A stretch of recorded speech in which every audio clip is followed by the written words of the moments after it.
Welcome to Volume 4 of the Princeton Review WordSmart Vocabulary Building Program. By the end of this hour-long recording, you will be well acquainted with more than 50 words that you will encounter frequently when reading, and words that will expand your vocabulary so that you will be a more powerful and effective speaker. Here's how our system works. Each group of words is broken into complementary halves. For example, the first is called alone or together. That group has two parts to it, so we'll examine each half individually, first alone, then together. Then, when both halves have been covered, we'll review the group as a whole and mix things up a bit. Here's our first group, alone or together. I'd like to start with the words that have to do with being alone. The notion of being alone frequently conjures negative images of people, being without others, lacking companionship, feeling lonely.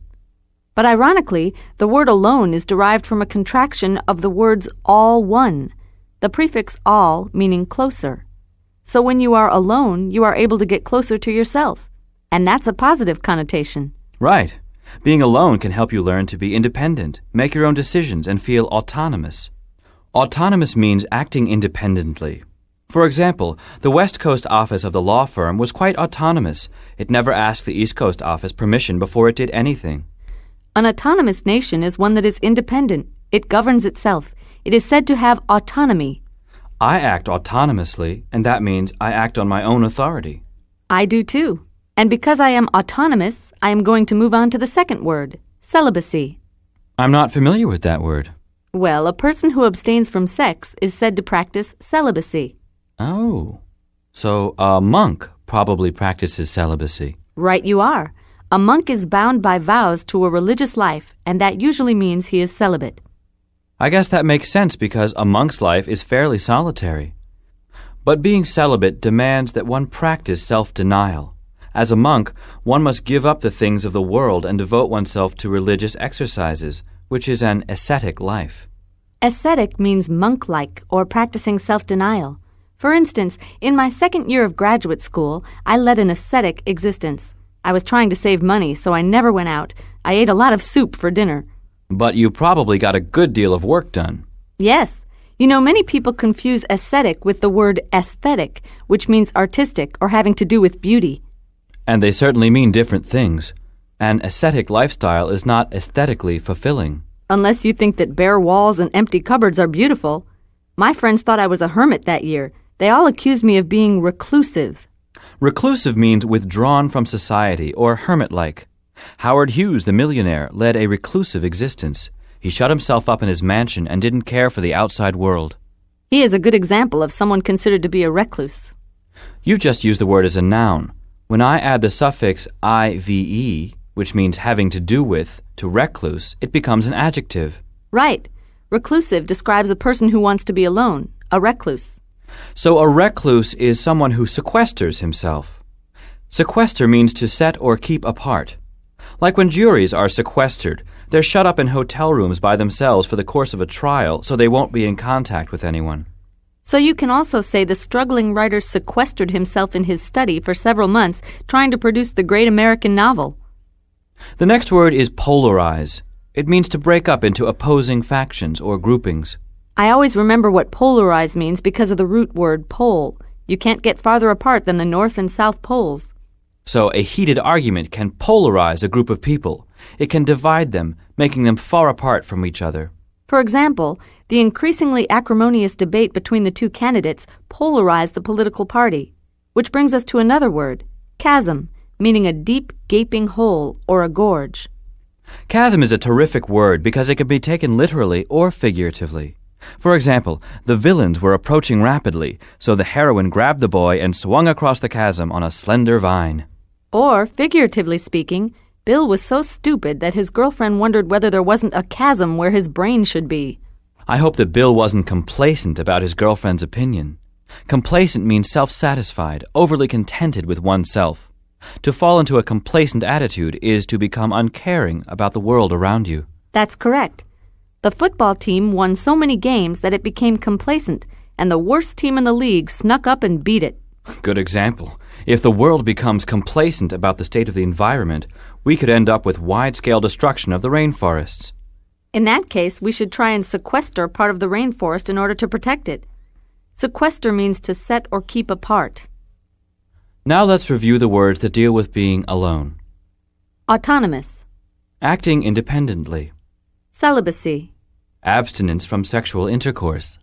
ascetic, Hermit-like or practicing self-denial. reclusive, Withdrawn from society. polarize, Break into opposing factions. chasm, A deep gaping hole. complacent, Self-satisfied. sequester. Set or keep apart. Now we're going to present a speech by someone who will use all of these words. Ready? Here we go. I made a fortune when I discovered an oil well in my backyard. For a while I lived the high life, dating movie starlets, indulging in all the luxuries money can buy. Rather pleased with myself, I became too complacent. Money gave me independence and control over my life, but being autonomous financially could not protect me from a broken heart. Ever since Daisy DuPont left me, I have withdrawn from society and sequestered myself in my old country cabin. I've stripped down my existence to simple, spiritual pursuits devoid of ordinary comforts, and this ascetic lifestyle suits my current mood. There are no women here to remind me of Daisy or tempt me with intimate pleasures. I live like a monk who's taken a vow of celibacy. My very best friend Joe Bob doesn't understand why I've left town to live alone and be a recluse. There's a great gap between us now, and this chasm is hard to bridge. Joe Bob and I don't agree on the best way to mend a broken heart, and these differences have polarized our relationship. I'm totally alone now. We'll now move on to words that have to do with being together. I'm happy to cooperate with you on that. You are a terrific partner, and the fact that we complement each other helps us work well together. Thank you. I think we do too. And I'm delighted that you introduced our first word, complement, in your compliment. Uh-oh, now you're really being tricky, using the word complement in two different ways. When I said we complement each other well, I used the word complement as meaning to complete, to be the perfect counterpart, and spelled like complete. C-O-M-P-L-E-M-E-N-T. We work together well and can complete Each other's sentences? That's right, like yin is to yang. Or peanut butter to jelly. Now, when I thanked you for your compliment, I used a homophone. Compliment, meaning praise, sounds the same but doesn't mean the same thing. And the middle syllable is spelled P-L-I. It's easy to remember that to compliment, or praise, is spelled with an I. Just think, I like getting compliments. And complement, as in perfect counterpart, is spelled P-L-E, as in complete. The flower arrangement was a perfect complement to the table decorations. The English language is pretty tricky. Honestly, you have to wonder whether a group of comedians secretly got together and, in collusion, created the English language just to keep us all amused and puzzled. There you go again, sneaking in a new word. Collusion means a conspiracy or a secret cooperation. For example, when there's a rise in oil prices, it's probably the result of collusion between the oil-producing countries. Right. Collusion usually has a negative meaning. When a group works together secretly, they can exercise power, sometimes unfairly. There seems to be a collusion among all the cigarette manufacturers to downplay the hazardous side effects of smoking. I agree with you, but would add that the public has a complicity in that wrongdoing. By not quitting ourselves or urging friends and family to give up smoking, we are silent partners in crime. That is why complicity means participation in wrongdoing or the act of being an accomplice. For instance, there was complicity between the bank robber and the dishonest teller. The teller neglected to turn on the alarm, and the robber rewarded him with half the loot. They worked together, just as the complicity among the students made it impossible to determine which of them had stolen the math test. Do you realize that so far all of our words begin with the prefix co? Good point. Co means coming together or jointly, which is what this word group is about. Another together word that starts with co is coalesce, which means to come together as one, to fuse or unite. For example, the people in our neighborhood coalesced into a powerful force for change in the community. A coalition is a group of people that have come together for some purpose, often a political one. Coal miners and cola bottlers might coalesce into a coalition for the purpose of persuading coal mine owners to provide cola machines in coal mines. The coal miners and cola bottlers had to sign a pledge or a covenant to act as a single force. A covenant is a solemn oath, contract, or pledge. A covenant can't exist alone because it's an agreement. It has to be made with others. It frequently has religious connotations. The promises of God to the people as set down in the Bible are called His covenant with man. If Joe makes a covenant with his best friend Jack not to reveal their secret to anyone else, they both feel the same way about the issue. Their beliefs were consonant, that is, harmonious in agreement. The United States' desire to arrest global warming is consonant with the intentions of the rest of the world. We all agree. And the people's desire to build a homeless shelter in their town was consonant with the governor's desire to deal with the issue of homelessness. By the way, the opposite of consonant is dissonant, which means inharmonious. Dissonant voices don't sound good together. Oh boy, if we start getting into antonyms, we'll really have our hands full. You're right. We already have a great deal to assimilate here. Assimilate means to take in, to absorb, to learn thoroughly. So if I assimilate that definition, it means I've really learned another word. Right. To assimilate an idea is to take it in as thoroughly as if you had eaten it. Your body assimilates nutrients from the food you eat. It absorbs the nutrients. You know, people can be assimilated too. I didn't have any friends when I changed schools in the 8th grade, but I gradually assimilated. I became part of the new community. When you were elected class president last year, your assimilation was complete. You must have had a great deal of charisma in order to win so much loyalty from your classmates. The students were charmed by my personality, and that's what charisma means, right? Yes. Charisma means a magnetic ability to attract followers or inspire loyalty. So one could say that the glamorous presidential candidate had a lot of charisma. Voters didn't seem to support him so much as be entranced by him. Right. The evangelist's undeniable charisma enabled him to bring in millions of dollars in donations to his television show. Well, I don't know whether I would have been called charismatic, meaning to have charisma, or whether the student body was charmed by me because I promised them a 3-day weekend if they voted for me. So you established a reciprocal arrangement with your class. They vote for you, you give them a 3-day weekend. Exactly. Reciprocal means mutual, shared, interchangeable. The Rochester Club had a reciprocal arrangement with the Duluth Club. Members at either club had full privileges of membership at the other. So if the Capulet family and the Montague family hate each other, we can say that their hatred was reciprocal. If you reciprocate, you are repaying or returning in kind. Peter hit Paul over the head with a stick. Paul reciprocated by punching Peter in the nose. My neighbor had me over for dinner 3 times, but I've been unable to reciprocate immediately because my dining room is being remodeled. Now that I know you failed to reciprocate with your new neighbors, I don't feel so bad about that 3-day weekend. You mean the students voted for you and you didn't repay them? Well, a 3-day weekend was more than even I could pull off with my incredible charisma. But the students and I established a reciprocity, meaning reciprocal arrangement, when I won them a school trip to the amusement park. In a reciprocity, both parties gain. The students felt pleased that you got them a trip. And I got elected. Let's review these words and then move on to another speech which will use these words in context. Complement. To complete. To be the perfect counterpart. Collusion. A conspiracy or secret cooperation. Complicity. Participation in wrongdoing, the act of being an accomplice. Covenant. A solemn agreement. Coalesce. To come together as one, to fuse or unite. Consonant. Harmonious in agreement. Assimilate. To take in or learn thoroughly.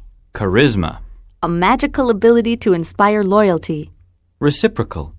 Mutual, shared, interchangeable. Terrific. Now it's time for our speaker.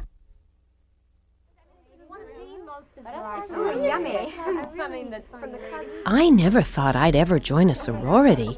Sororities seemed like secret conspiracies, women who were in collusion to exclude others.